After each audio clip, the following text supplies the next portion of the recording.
암이라고 하면 가장 먼저 무엇이 떠오르시나요? 암입니다. 3개월 남았습니다. 마음의 준비를 하셔야 될 것 같습니다. 드라마나 영화 속에서 시한부를 선고받는 장면에 자주 등장하는 대사가 생각나는 분 많으시죠? 유독 암은 선고를 받는다고 표현할 정도로 걸리는 순간 이미 죽음의 문턱 앞에 서 있다고 생각하는 분들이 많습니다. 일반적으로 암세포는 단일세포에서 발생되어서 다단계의 과정을 거쳐서 발현되기 때문에 암으로 진단되기까지는 대략 15년에서 20년 정도가 필요합니다. 현재 건강하다고 자신하는 여러분들도 암으로부터 안심할 수가 없다는 것입니다. 그러니 암 걸리는 사람 따로 있다고 생각하지 말고 건강할 때 대비하고 예방하는 것이 좋겠죠. 그러면 암에 대해서 읽어드리겠습니다.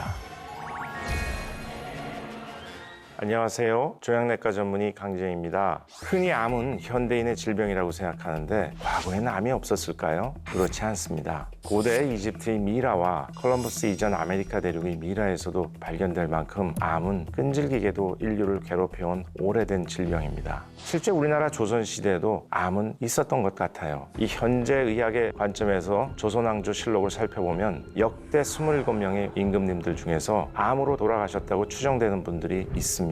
성종실록을 살펴보면 배꼽 밑에 작은 덩어리가 생겼는데 지난밤부터 조금씩 아프고 빛깔도 조금 붉다. 임금이 본래 이질로 편찮은 데다가 또 부종을 알아 진선하지 못한 지 오래되었는데 이날 밤 이고부터 증후가 더욱 심해졌다.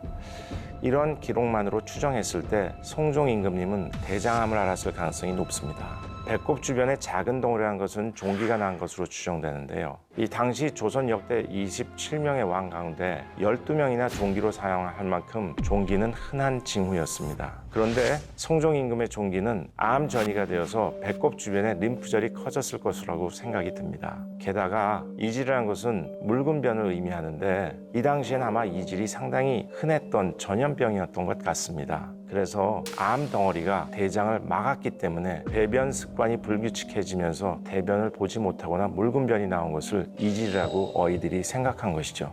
인류의 역사만큼이나 오랫동안 우리를 괴롭혀온 암이란 대체 무엇이고 또 인간은 왜 암에 걸리는 것인지 알아보겠습니다. 암이란 쉽게 설명을 드리면 인체 속에서 정해진 형태로 정해진 장소에서 생기는 것이 아닌 통제되지 않은 상태로 제 멋대로 자라나는 조직 덩어리를 말합니다. 우리 몸에는 매일 5,000개에서 10,000개 정도의 DNA의 돌연변이가 생긴 비정상적인 세포가 만들어지지만 대부분 저절로 사라집니다.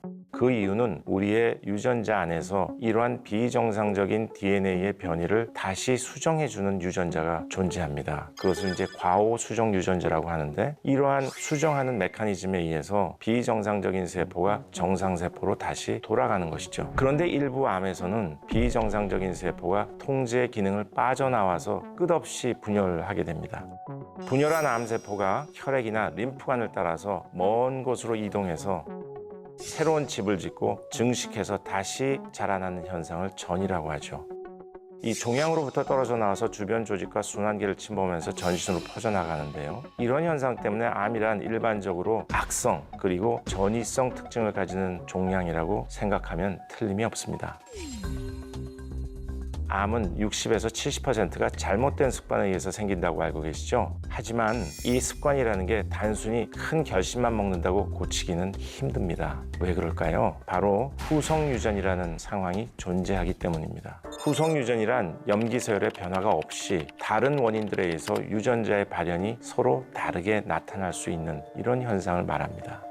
실제로 산모가 임신 중에 입덧으로 영양 섭취를 제대로 하지 못하게 되면 태아는 그 영양으로 영양이 부족하다 하는 것을 느끼게 됨으로써 많이 먹게 됩니다. 그래서 살이 많이 찌는 체질로 태어날 수 있는 것이죠. 즉 단순히 나의 개인적인 습관이 아닌 부모님과 그 이전에 존재했던 많은 선조들의 내력과 환경이 배인 습관이기 때문에 쉽게 바뀌기가 어려운 겁니다. 특히 암 발병 원인의 70%는 식습관과 생활습관에 관련된 것이기 때문에 가족들과 그동안 공유해왔던 좋지 않은 습관을 바로잡는 것이 암 예방에 있어서 중요한 것입니다. 암이 몸속 어디에선가 숨어서 서서히 내 몸을 죽여가고 있다는 것을 알아차릴 방법은 없을까요? 한두 개의 유전자가 고장이 일어나서 바로 암세포가 생겨나는 것은 아니죠. 또 암세포가 생겼다고 해서 바로 암으로 발병되는 것도 아닙니다. 그 이유는 처음 암세포가 생겨나게 되면 우리 몸속에 존재하는 방어 시스템인 면역계, 특히 B세포 면역계와 T세포 면역계가 정확하게 알아차리고 처단해버립니다.